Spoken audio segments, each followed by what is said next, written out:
I will not talk too much about strawberries because they are familiar to you, but it's the second most important berry in our country, and where the taste is, we can see the taste is the best in the north and not so good in the south. And this is how we grew them. We have the black plastic, so they ripen more fast and they stay clean. Yeah, yes. Woven plastic, so it let water go down. The senga works in your area? Yeah, but it's not common anymore. Okay. It's going out. But many people say that the only real tasting strawberry. This is how we plant them, but also blueberries, we use the black plastic, and they ripen about 10 days earlier than if we don't have the plastic. If we have only 10 minutes, I don't go into this one, the strawberry cycle, what happened during different part of the year, because I want to tell about aronia. Aronia have so far mostly been used as an ornamental plants, but for a few years ago, people started to understand that this is a very healthy berry full of antioxidants and flavonoids. I have to tell this, Leif, a personal version of this. I just went on the internet yesterday to look for aronia. I was looking, getting some information, and it was a headliner in the Daily News in England as one of the healthiest of all bushes, all berries available, with so full of flavonoids and antioxidants that there was nothing. It was the healthiest berry in the world. And people, whether you can support that, I don't know. Yeah, and people in Finland believed before that they are poisoned because they taste a little bit like that. But when you use them to juice or jam or something, they become really good and have a wonderful color also. I read a report from Norway and heard from Germany that aronia have 4 times more antioxidants than blueberries, and they are so much more easy to pick and to grow than blueberries. The taste is not so good, but healthy. In Finland, we have the Viking variety. But you can use the normal aronia prunifolia or aronia melanocarpa. They are almost the same. Viking come from a cross made in Moscow by Professor Michurin, and from these plants they selected in Helsinki University in the 17th the one variety and give the name Viking to it. And how big change it have been this last 10 years, I can say that for 10 years ago, maybe we in 1 year we sell 20 aronia for berry growing. Today, I think we sell more than 1,000 to home gardeners. And they are very useful in the kitchen, even they are not good to eat as they are. And the birds don't eat them very early. They eat them when they are frozen, so it's no problem with the birds. And they give berries every year. I only remember 1 year during my career they have not had berries. We don't have so much time, so I don't tell very much about Arctic raspberries, but we grew them in Finland, not so much, but a little bit. It should be easy to sell them to the liquor industry they want to have, but they are a little bit difficult to grow, and also had before some diseases. Now we have better varieties. They have problem with the grass. They cannot stand the competition with grass, and a little bit slow to pick. So they never become very successful. Even the industry very much want to have them.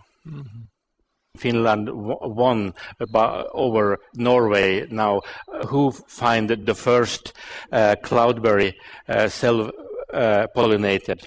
This is Nyby variety, and both Norway and Finland had tried to find a variety of cloudberries self-pollinated, and we find that one a few years ago.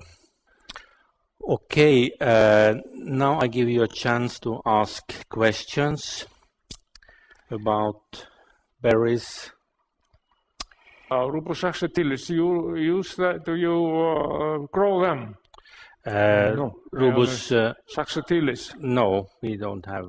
Down? Is it a low-growing åkerbär? Yeah, åkerbär that we have, and also all åkerbär. Oh.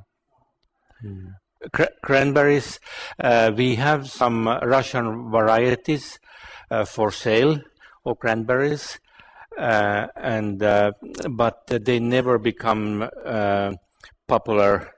The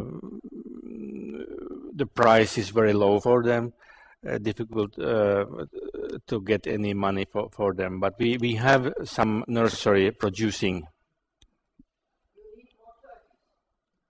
Yeah, maybe. You need water. Yeah, you need water to grow them. To get the better price, yeah.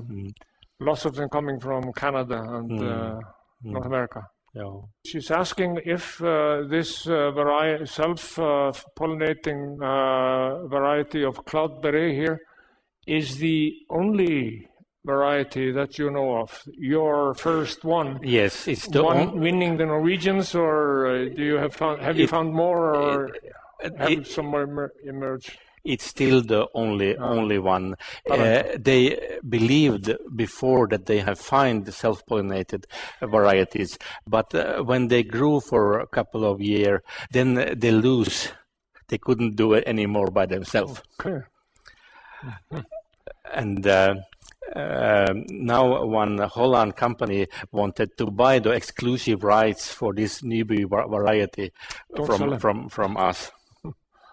You haven't sold it yet? No, I hope they have not sold it.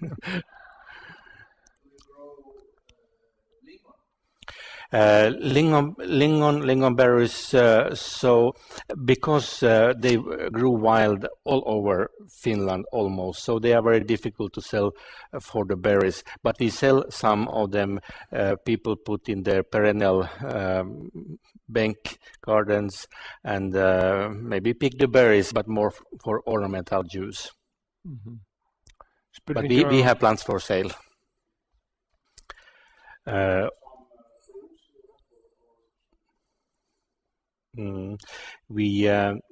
I study by myself in Rovaniemi on the Arctic Circle, and there was the main thing, winter hardiness, how we can help the different berries and fruits to survive the winter. And we learned that there are a lot of things we can do to help them to survive. But I'm not an expert on Iceland, what you can do, but I am sure you can do many things to help the berries and fruits to also survive here. In many ways. For example, in Finland, it's very important to plant a little more high place, because one problem is in the fall the soil often stay too wet, and that destroy many plants. So it's just one small thing you can do to help.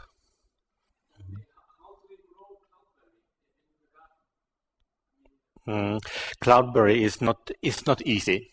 It's for enthusiastic people, but and they don't grow in normal mineral soil. They like to have a mix of. Now I need help with translation because I don't know the moss name in English, but it's the white sphagnum moss with the björn mossa, long moss. Does this mean that you are actually importing soil, particular soil for the garden, for the garden growing? Yeah. We dig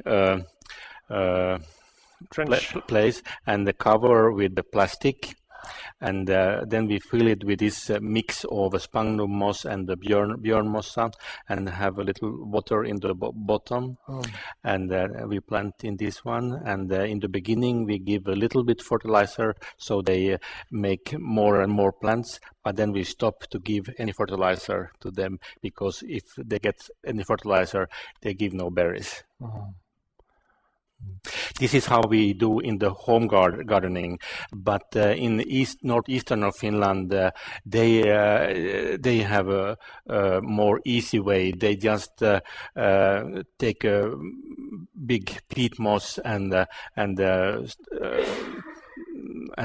grow them there, where they naturally grew, but they take away the other vegetation from the area. But the Norwegian people are more expert on cloudberries than we are. Leif, we thank you for your second visit here, most successful, even more, despite all the odds we had tonight, there are more people here than even at your fruit lecture. I think there are almost 100 here when there was some of people have left now. Thorsteinn, you had something to say?